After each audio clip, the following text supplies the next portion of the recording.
Kwazwai vanhu vaMwari, ndiri kukwazisa mose vanoteerera vari muZimbabwe nokunze kwenyika. Ndiri kukwazisai mose muzita raJesu. Panguva ino yamangwanani, musoro wedu wenyaya unotiwo zvitsvene zvaMwari. Satani anovenga zvitsvene zvaMwari zvakadai. MuBhaibheri mune zvitsvene zvaMwari zvakawanda. Nhasi ndichataura nezviviri zvitsvene zvaMwari. Chimwe chitsvene muBhaibheri ichegumi. Chimwe chitsvene muBhaibheri mutemo waMwari. Chimwe chitsvene muBhaibheri muchato. Chimwe chitsvene muBhaibheri isabata dzvene raMwari. Kana tichitarira kuti mutemo waMwari mutsvene, tinoverenga kuna Romans chapter 7 verse 12 na 7. Tichaverengegwa naElder Ndini verse 12. Yes. Naizvozvo murayiro mutsvene nomutemo mutsvene wakarurama wakanaka. Bhaibheri rati murayiro mutsvene nomutemo mutsvene wakarurama wakanaka. Verse 7. Zvino tichatinyiko? Murayiro chivi here? Aisha kwete. Handizaiziva zvivi kana murayiro usaivapo. Nokuti handizaiziva kuchiva kana murayiro usina kuti usachiva. Chatavinga pashoko raMwari ndochokuti mutemo waMwari mutsvene. Kana uri mutsvene unotidzidzisa kusema chivi nokutendeka chivi. That's why Jesu akatiye pana John 14:15, kana muchindida muchachengeta mirayiro yangu. Pakanyogwa mutemo naMwari, haana kutumira munhu kana Moses. Akaburuka iye pachake achibva kudenga akagara pagomo reZion. Pana Exodus chapter 18:19 verse 18 inoti gomo rose reSinai rakanga richipfungaira nokuti Jehovha akanga aburukira pamusoro paro. Moto ukaonekwa, Mwari aburukira pagomo reSinai akataura mutemo mutsvene. Tichaverenga kuna Deuteronomy chapter 4 verse 12 tichienda kuna 13. Verenga verse 12. Zvino Jehovha wakataura nemi ari mukati momoto. Akataura nemi ari mukati momoto. Mukanzwa inzwi ramashoko. Asi hamuna kuona kuti wakadini. Makanzwa inzwi roga. Ipapo wakadudzira sungano yake kwamuri. Yaakakurayirai kuti muite iyo mirayiro ine gumi. Akainyora pamahwendefa maviri amabwe. Amen. Terera munhu waMwari, mitemo gumi haisi yaMozisi. Mwari pachake wakainyora pamatombo maviri. Uku kune 4, uku kune 6. Yakanga yakabatana sebhuku rakavhugwa. 6 yokutanga inovaka ukama hwomunhu naMwari. 4 yokutanga inovaka ukama hwomunhu naMwari. 6 yokupedzisira inovaka ukama hwomunhu nomunhu. Pamutemo gumi chinokosha hechimudikani, Jacobo kana kuti James chapter 2 verse 10 inoti, for whosoever keeps the whole law and yet stumble in just one point is guilty of breaking all of it. Munhu unochengeta mitemo yose akaputsa mutemo umwe, Mwari unoti waputsa yose. Therefore, mitemo gumi ukaputsa umwe hausari ne9, unosara ne0. Saka Mwari achitiye zvakanaka kuti munhu achengete mitemo yose. Mitemo haungaichengeti kana usina Jesu. Kana munhu akagamuchira Jesu akava willing, akada kuchengeta mitemo yaMwari, Mwari unomupa simba rokurega kuba, rokurega kuvenga, rokurega upombwe, rokurega kuuraya, rokuchengeta yakakwana nokuti wagamuchira Jesu. Toda kuti tiinde mberi vanhu vaMwari. Chimwe chitsvene muchato. Munoziva here kuti Satani anovenga muchato nokuti muchato mutsvene. Mazuva atigere, kana uchidzidza muParidzi chapter 9 pavhesi 9 tichaverengegwa. Ndoda kuti muzive vateereri kuti muchato wakagadzirwa naMwari, haasi munhu wakapopera muchato. Mwari wakati hazvina kunaka paGenesis chapter 2 verse 18 kuti munhu agare ari oga, ndichamuitira mubatsiri wakamukwanira. Regai ndikuudzei vakomana navasikana, kana uchiri oga denga rinokushuvira, ndichakuitira mubatsiri. Usatsvaka vabatsiri, tsvaka mubatsiri umwe chete. Umwe chete wakakukwanira. Kana wawana umwe usaita ruchiva, gutsikana nowawawana. Dakara machata nava mukati memhuri. Ndoda kuudza muteereri kuti Mwari ane shuviro yokukupa mubatsiri. Zvino muchato mutsvene wadigwa madhaka naSatani anofarira kuona vanhu vachitukana mimichato musina mufaro, vamwe vachichemedzana, vamwe vachishunguridzana, vamwe michato yavo ava majere instead yokuva yomufaro. Ndoda kuverenga muparidzi chapter 9 verse 9. Verenga munhu waMwari. Verse 9. Yes. Gara nomufaro nomukadzi wako waunoda. Gara nomufaro nomukadzi wako waunoda. Mazuva ako ose asina maturo. Mazuva ako ose asina maturo. Akakupa pasi pezuva. Yeah. Mazuva ako ose asina maturo. Asina maturo. Nokuti ndiwo mugove wako paupenyu. No mugove wako paupenyu. Uye pakubata kwako kwaunobata pasi pezuva. Mwari ngaavongwe neshoko raMwari. Waigara nomufaro munhu waMwari. Usagara nemisodzi. Usagara nokunyunyuta, gara nomufaro. Baba muchibva kwamunobva, vuyai nomufaro. Kana muri mukati memba, taurai mashoko omufaro. Satani wadira madhaka mukati memichato. Vamwe vatiza mhuri, vamwe vagere nemhuri asi havataurirani, vamwe vavhiringa nokushungurudza mhuri, vamwe vane mudzimai umwe asi vane mamwe pamativi anoima smell house. Leno Mwari akubetsera munhu waMwari. Ungagara nomufaro nguva yapera, Jesu ari kuuya nokukasika. Unoziva zvinoitwa naSatani mukati memichato. Unoshungurudza michato, unoita kuti michato ive isingafadzi instead yokuti mumuchato muve nepeace navane mapieces.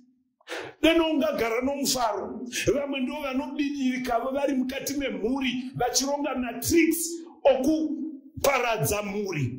Umwe murume akanga achibuda na1 every day achiti ndirikienda kunonamata kugomo. Izvo wainda kwaimba iri pedo mumba imomo murumu ina sisi webasa. Aingoburuka pambedha achatungidzira right.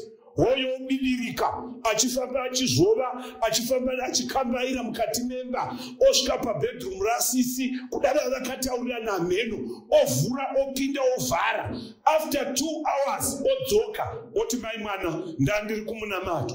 Nyika yaipa mai mwana tofana kunamata Mwari, mweya yetsvina isati bata. Izvo ndiye mweya wetsvina. Nerimwe zuva mai vakanyumwa vakati baba kana vachiinda kumunamato sei vasingandimutsiwo tichiinda tose. Vakaita sezvavanosiita baba, ndokungobva pamubhedha chinyararire, ndokubinirika, ndokundovhura dhoo, ndokutanga kukangaira. Mai ndokubinirika voneseri, ndokutanga vokufamba vachinyagwaira murima. Pavakanoti mudining muya mukorido munofambiwa, ndokunoti car light. Wane baba vatoda kubata chivharo kwasisi. Kukai munoitei? Sei muchifamba muchikambaira mumba muno? Kukai iwe muno mumba mangu ndikada kufamba ndizvova, kana ndichikambaira mumba mangu ndirege ndakadaro. Chivi chakaipa mudikani chinoita kuti munhu aronge mazana akaipa. Ndiye otoganyura mukadzi, ndiye otobhonga. Yeti Mwari unoti ukashungurudza mukadzi. Mapsalm 50:21 inozvinizvo wakazviita mudikani. Ndikaramba ndakanyarara, ukafunga kuti ndakafanana newe, asi ndichazvirongedza pameso ako. 1 Peter chapter 3 itoda kuti iverenge verse 5 kuenda kuna 7. Verenga mudikani. Verse 5. Nokuti saizvozvo kare vakadzi vatsvene vaitarira kuna Mwari, vakazvishongedza vachizviisa pasi pavarume vavo. Imiwo vakadzi zviisei pasi pavarume. Mugone kurespekta murume wako, umude, umuitiremo zvakanaka zvinogara zvakadaro. Sasara waiterera Abrahama. Sasara waiterera Abrahama. Achimwidza Ishe. Mavavana vake zvino. Hallelujah. Kana muchita zvakanaka. Aiwa ere Sara waiti kumurume wake Ishe akai madam aiti Ishe vamazuva ano vakadama vanoti we. Kwete mudikani ngatitodze vakadzi vakanaka vomushoko raMwari. Murume ndishe unoda kuapurochiwa zvakanaka, mupe chinzvimbo chake, asi iwe murumevo ida mukadzi wako senyama yako. Vhesi ra7 inoti saizvozvo imi varume garai navakadzi venyu nokuziva, muchikudza mukadzi muchiti ndiye mudziyo simba duku kwamuri. Famba kwamuri zvavari vadyiwe nhaka dzevasha dzoupenyu pamwe chete nemi, kuti minyengetero yenyu irege kudziviswa. Kukaikana mukashungurudza vakadzi, munyengetero wako unodziviswa. Varume hama dzinodikanwa, idai vakadzi venyu, garai nomukadzi nokuziva, une hana nete, haatani kushungurudzika. Mude kana ukamuganyudza nokumushungurudza, kwai munamato wako haudariki mhino yako. Haugoni kusvika pachigaro chaMwari nokuti umwe ari kuchena. Kana paita dambudziko mukati memba, Isaiah 1:8 inochiuya zvinotitaurirane. Nyangwe zvivi zvatsuka somucheka, kwaine denga ndichazvigadzira, ndichazvichenura. Mukati medzimba munombogona kuita bongozozo, makonflicts anomuka, asi hama dzinodikanwa, garai patafura mutaurirane. Panguva ino yamangwanani pane muvhimi wakandoteya muka musango. Nerimwe zuva ateya aida kubata mhembwe, akandoteya paifura nezhira yaifunga kuti inofamba muka. Ndokuteya, vamwe anoti chidzingi, vamwe anoti musungo waiva newaya yakareba 3 meters ndokusungirira pamuti. Sezvineva hapana kubakwa mhembwe, pakabatwa mbudzi dzaifura dzomuraini, ndokubatwa imwe, dzimwe ndokubva dzadarika. Yakaramba iripo, ikavatapo. Kwedu kwachiri mbudzi dzedu hadzitsvakwi nguva yamashanga, dzinodzoka ende zhinji dzinodaro. Iye haina kudzoka, mwene wambudzi haana kumboverenga. Mangwana dzakabuda, iye yakavatapo ichingofura. Takatenderedza sokureba kwewaya yakanga yakasunga. Yakafura ikapedza zuva repiri retatu, murume akafunga musungo wake. Paakaufunga akagamuchira meseji yorufu, kukaisekuru vakafa. Ndokubva asimuka akainda kwaiva nechokure.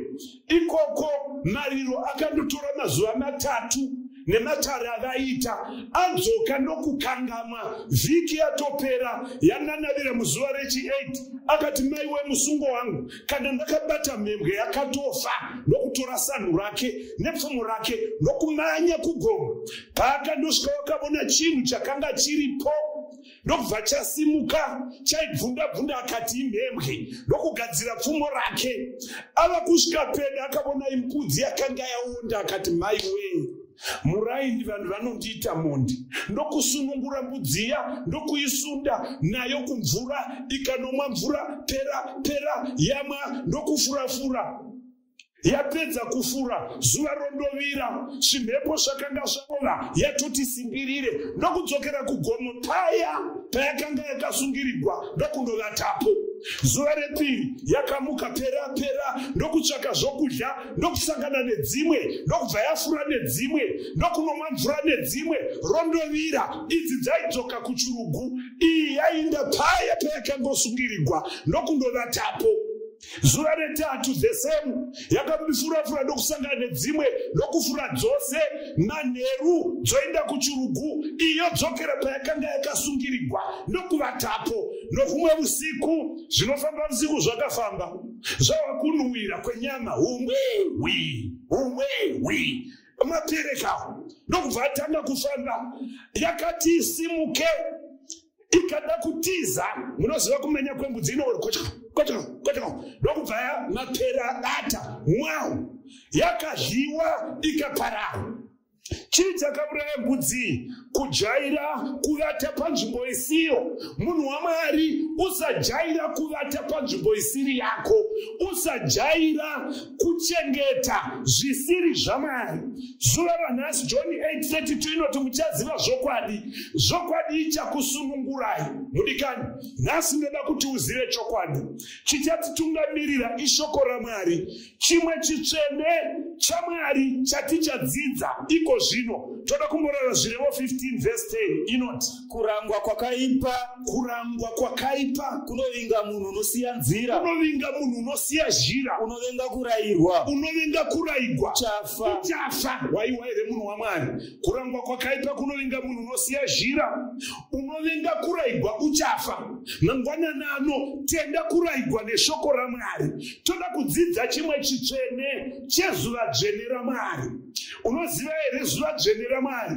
Exodus chapter 20 verse 8 inoti rangarira zuva reSabata urichengeterire dzvene, mutemo wechina wakanyogwa naMwari. Mubvunzo unoti Isaiah 34:16 ringazikamwa here zuva iri kana kuti harizikamwi? Ansa tineiwana mushoko raMwari. 34 verse 16 chakai pabhuku yaJehovha, chakai pabhuku yaJehovha murave. Hapana chimwe chezvinhu izvi chichashayikwa, hapana chimwe chezvinhu izvi chichashayikwa. Mira ipapo Bhaibheri rinotiyo Genesis chapter 2, tsvakai pabhuku yaJehovha murave. Hakuna chimwe chezvinhu zvakarayirwa naMwari chichashayikwa.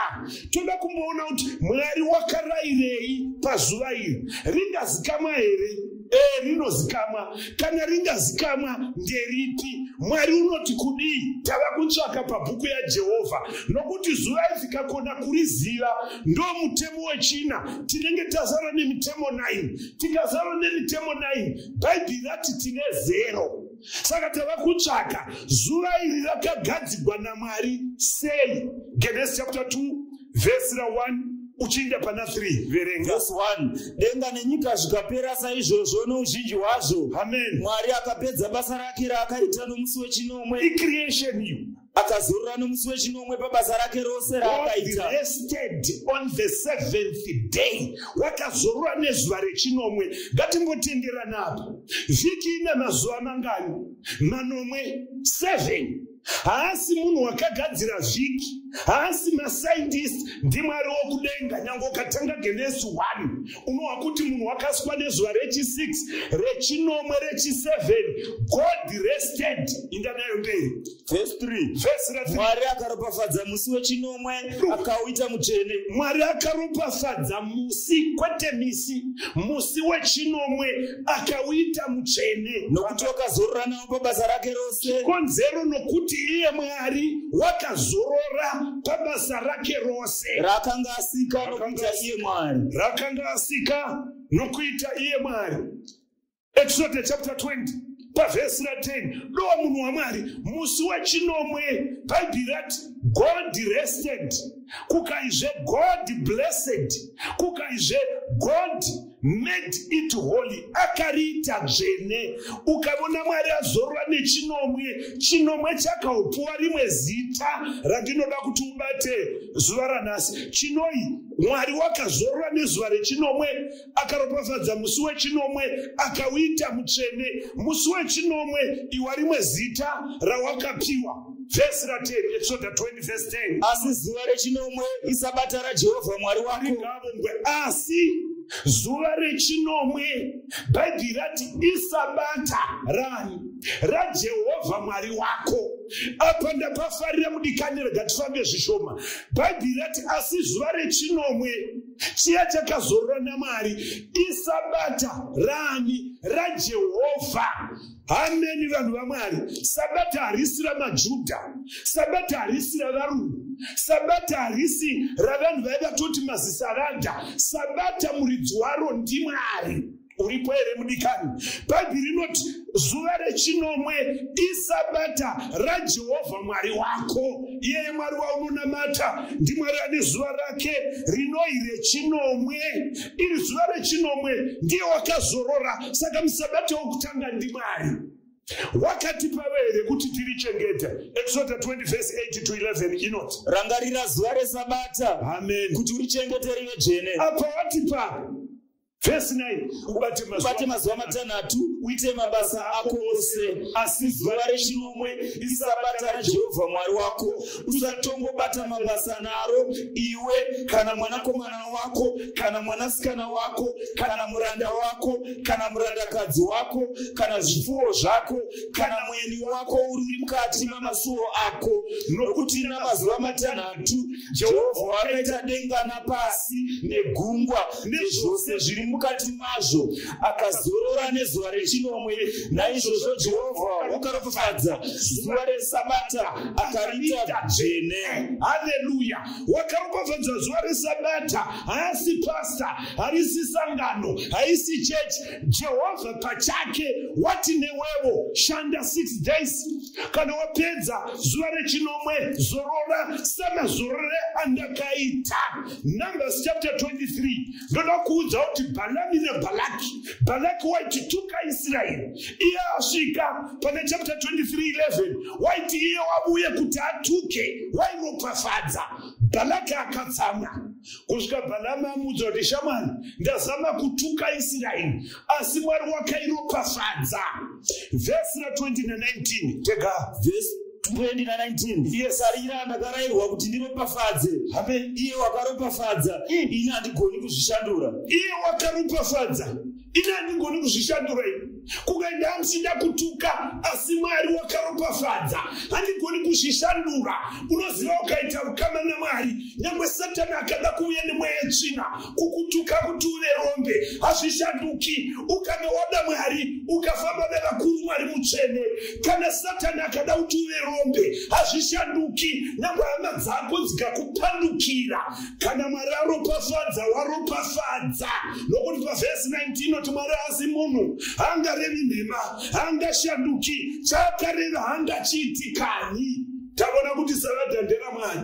Mwari wakazorora nezuva rechinomwe. Saka musavata wokutanga ndiMwari, ndozi musavata rokutanga.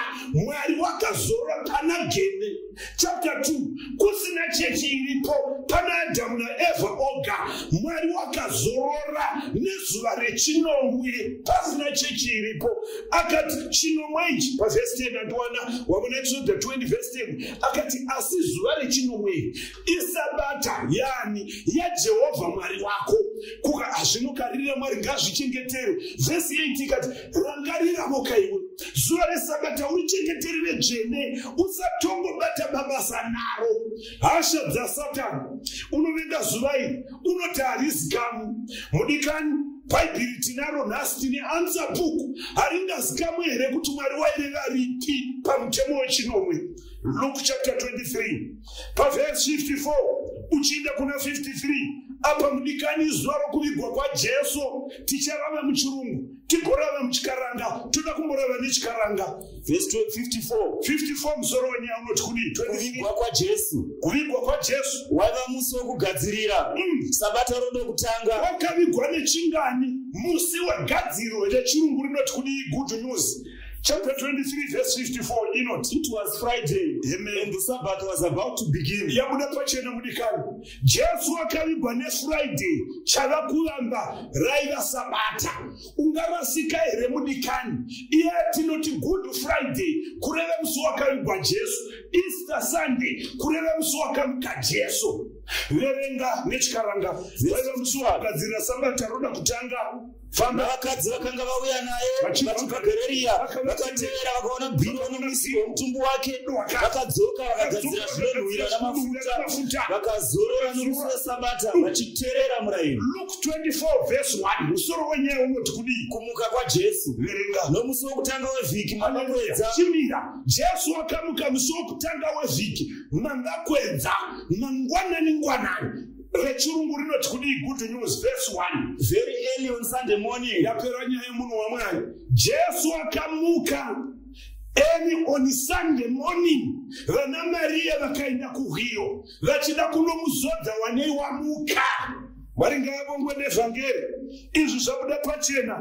Mateo 28 verse 1. Inongotaura same nokupera kwesabata oedza nomusi wokutanga wevhiki Maria Magadharena nomumwe Maria vakauya kuzoona bwiro rechirungu rinoti kudii 28 verse 1 inoti nokupera kwesabata sabata rinobuya richipera usanyanye bwana vanhu vanoti chipiri ndo sabata eduwo muvhuro ndo sabata eduwo musi wokutanga wevhiki ndo sabata iyo ndeyavo ngatitsvake yaMwari hama dzinodikamwa Jesu uri pedo nokuuya tsvaka zvokwadi inosunungura usajaira chinhu chisicho munhu ukajaira chinhu chisicho ukajaira kuchengeta tsindidzo dzisidzo dzinokuuraya chengeta shoko raMwari kana Mwari yakuyambira ibva uinde pane zvinoreva shoko raMwari Matthew 28 verse 1 nechirungu after the Sabbath the Sunday morning was dawning yapera kai kukaizvo sabata radarika koedza nomusi wokutanga wevhiki weSunday vana Maria vakauya kuhiro vakabata zvinonhuhwira zvavakanga vagadzira neFriday vakazorora nomusi wesabata vachiteerera mutemo waMwari. Ko ndiani wakachinja zuva raMwari? Ndiani wakatikanganisa? Kana uchida gugula munhu waMwari pane bhuku rinonziyo Pattern of History book 1 papage 79 inotaura munhu wakachinja zuva resabata achiisa paSunday.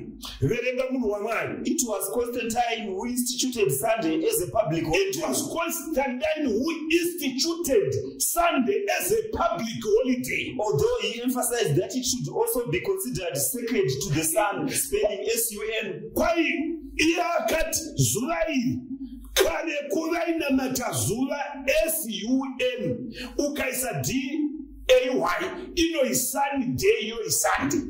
Hausiwo akazviita nhasi fara tiri kumenya nyaya kuti tivone chokwadi isu ndomavambiro atakaita ndokwandaiva hatizvivengi kuti machechi akaipa kwete asi tava pedo nokupinda kudenga. Jesu apendo kuuya tsvaka chokwadi chinokuponesa.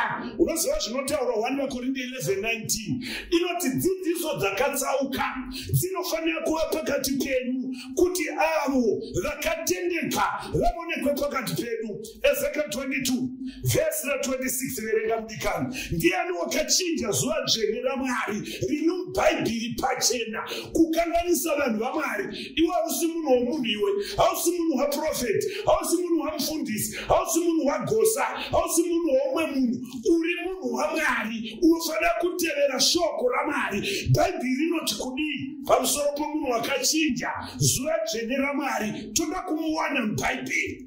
Verse 26 Ezekiel 22 verse 26 vaprista vayo vakaparadza murayiro wangu. Muhere kwai vaprista vayo kereke vakaparadza murayiro wangu. Unoti ngundi Mwari kwai vakaparadza. Unoziva kana ndiri mufundisi ndikaparadza mutemo waMwari ndikaita vakadzi 11 ndingaparidzira here kereke yandotungamira kuti vakadzi 11 upoke sara noumwe ini ndiri ndatanga kuputsa.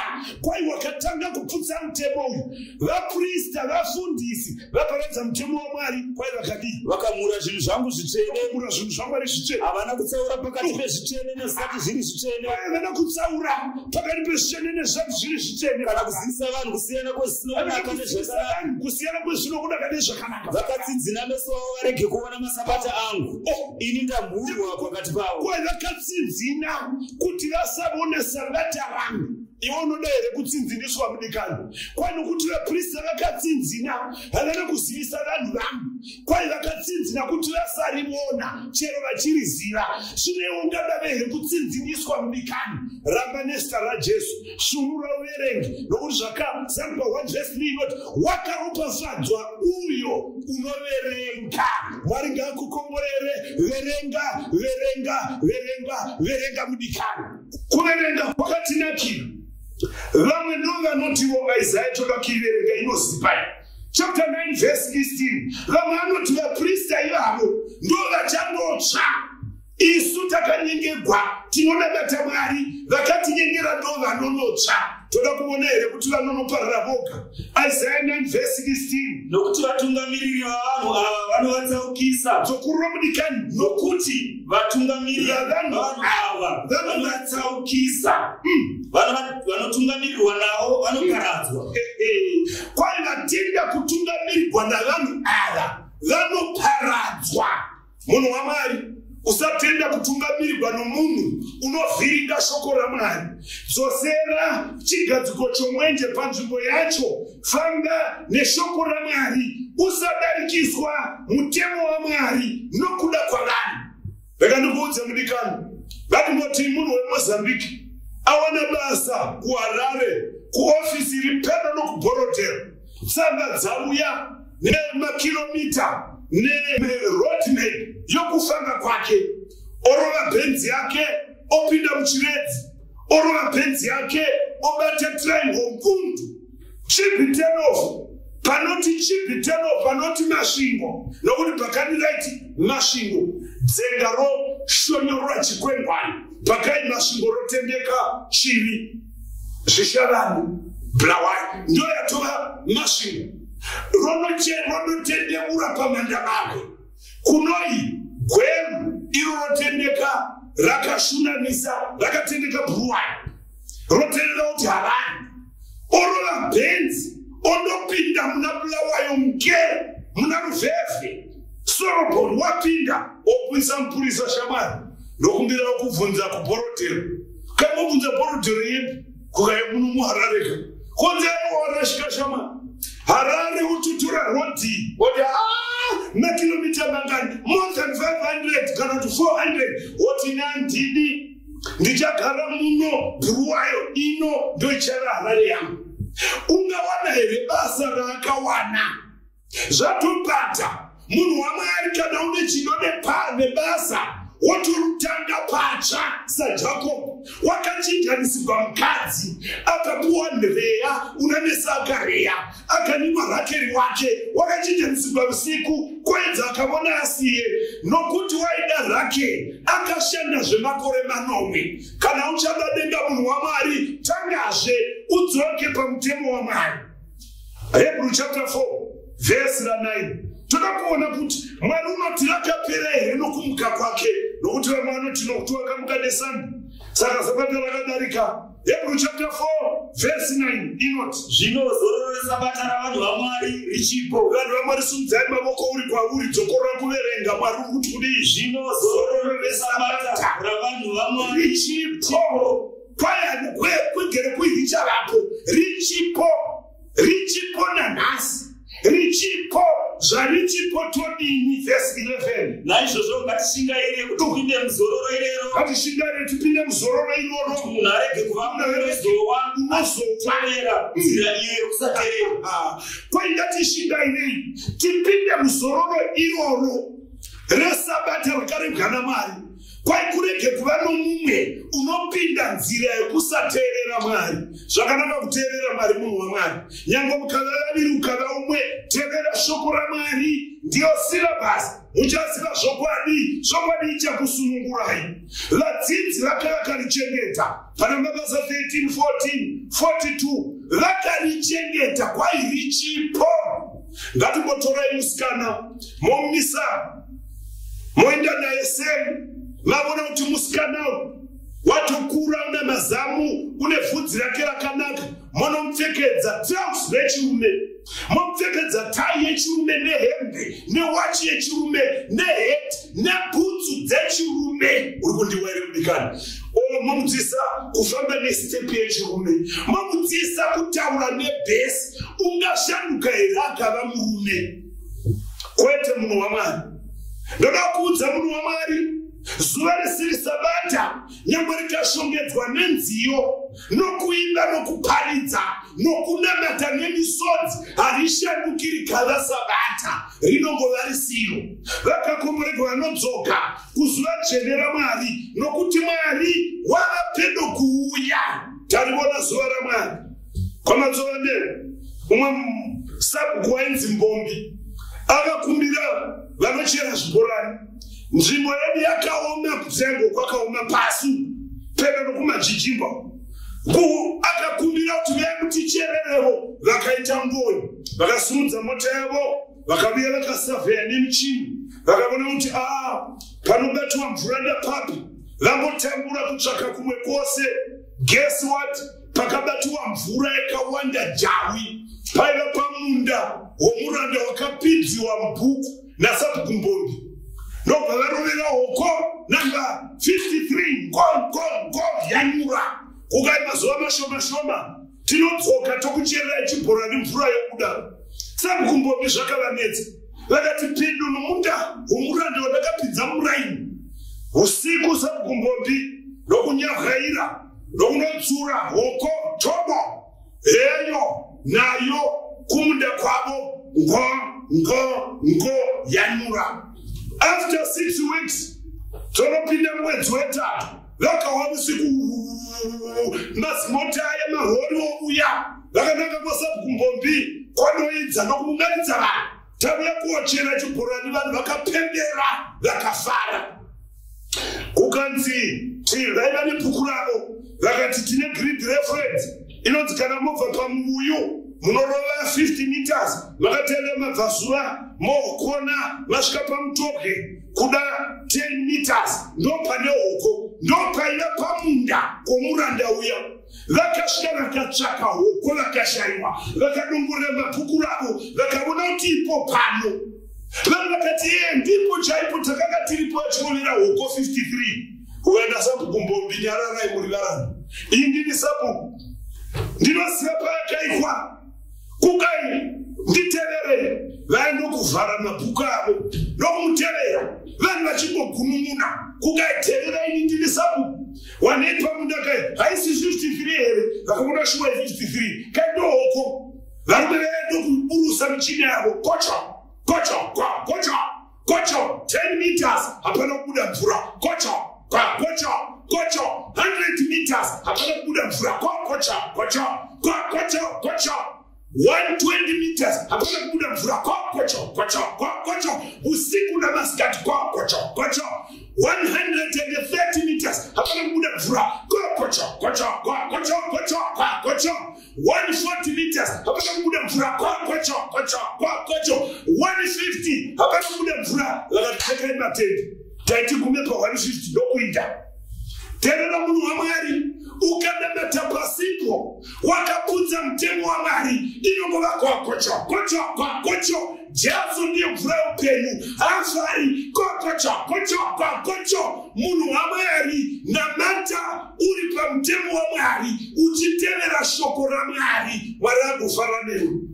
Marko 7 verse 7 inotiyo vana vanamati here vari pazuva risiro verenga munhu waMwari kasira. Marko 7 verse 7 inoti asi vanondinamata pasina dzidziso iri mirayiro yavanhu. Kwaivari havanamati here vanonamata pasina. Luka chapter 4 vachidzidzisa dzidziso iri mirayiro yavanhu. 1 John 2:6 inotiyo avo kana uchida kuziva kuti unogara muna Mwari famba sokufamba kwakaita Kristu waifamba sei. Luka 4 verse 16 akasvika paNazareta Jesu akanga arerwa musinagoge nomusi wezvaaiita akasimuka kuti arare.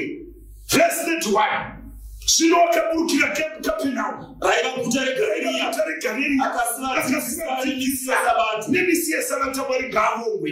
Romans chapter 16 ndiani wakakanganisa vanhu. Jesu kana womutevera aenda kuchechi nezuva reSabata ndopaiverenga shoko raMwari. Mamwe mazuva waiverenga pagungwa napanyika achidzidzisa misha asi musi weSabata kwai wakasvika paNazareta paakanga arerewa akapinda muchechi as his custom was akasimuka kuti arame. Zvino mudikani tasvika pakuona chokwadi. Romans 16 inoti zvinotodii verse 17 zvino ndinokumbira zvikuru kwamuri hama dzangu kuti mucherekedza vanopesa vanopesanisa, cherechedza avo vanopesanisa, vanogumbusa, vachiita zvinopesana nedzidziso yavakadzidza imi muvanzvenge. kwai vanopesanisa panoimwa mvura voti doro, panoti mukadzi umwe voti vadii, panoti sabata voti chipiri. No, ngwarira vanhu vanopesanisa nemake vachipesanisa. Verenga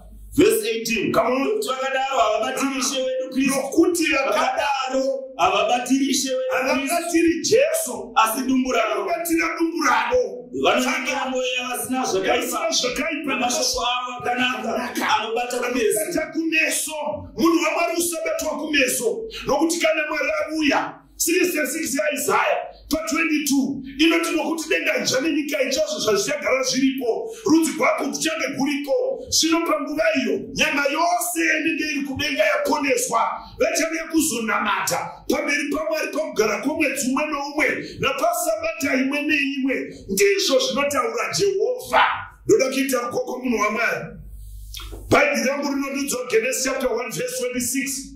Mwari unoti ngatiite munhu akafanana nesu, nomufananidzo wedu akafanana nesu. Fanana naMwari, usafanana navanhu, usafanana nekereke, fanana naMwari. Zvareva Mwari ita sokureva kweshoko. Ugwe munhu waMwari. Ngatiite munhu nomufananidzo wedu akafanana nesu. Regai ndikuudzei vana mai, zvara mwana wakafanana nomurume wako. Ukazvara mwana wakafanana nomurume wako nedzidzo, pane nyaya. Jesu unoda vanhu vakafanana naMwari, vakazorora nechinomwe, vanorudoso rwaJesu, vanovengachirisa Jesu, vanotevera shoko raMwari. Matthew 6 verse 10. Jesu unoti namatai muchidai, Baba vedu vari kudenga, kuda kwenyu ngakuitwe kudenga sezvakunoitwa panyika. Panyika panofanira kuitwa kuda kwaMwari, kwete kuda kwavanhu, kwete kuda kwekereke. Ita kuda kwaMwari zvinokunakira munhu waMwari. Ndoda kuita rukoko naMapsalm 85 verse 8.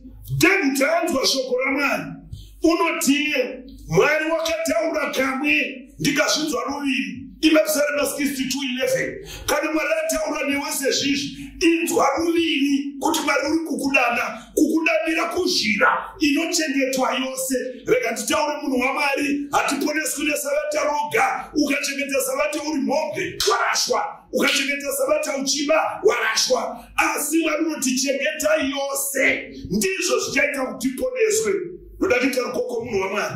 Mapsalm 85 verse 8. Verenga ndichanzwa zvichataura Mwari Jehovha. Ukaenda David, ndichanzwa zvichataura Mwari Jehovha. Nokuti uchataura ugare kuvanhu vake, kugare kuvanhu vake, nokuvatsvene vake. Asi ngavarege kudzokerazve kuupenzi. Ngavarege kudzokera kuupenzi. Unoda here kutevera shoko raMwari? Zuva dzvene, the Lord's day, wariona here munhu waMwari? Wedzera kudzika neshoko raMwari. Denga rava kunhuhwira, ava kuuya muchinda wenyika ino. Une Jehovha Mwari chikukutsira chedenga. Usaita bumbira pamwe kusunga kwebenzi rakasungira mwana muhuni. Aiwa, nyatsotsanangura shoko raMwari. Usariwedzera, usatapudza.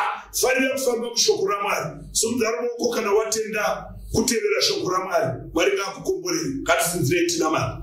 Mwari wedu wokudenga, tokutendai navateereri.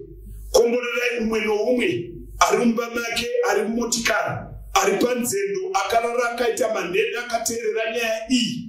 Mukomborerei Mwari, titeerere shoko renyu. Hatichadikirwa musaga sekiti. Toda kufamba takasvinura, tichiona zvamakatema nezvamakatonga. Tazvitevera tichawana rugare. Muna mati wedu wokutenda muzita raMuponesi wedu Jesu. Amen.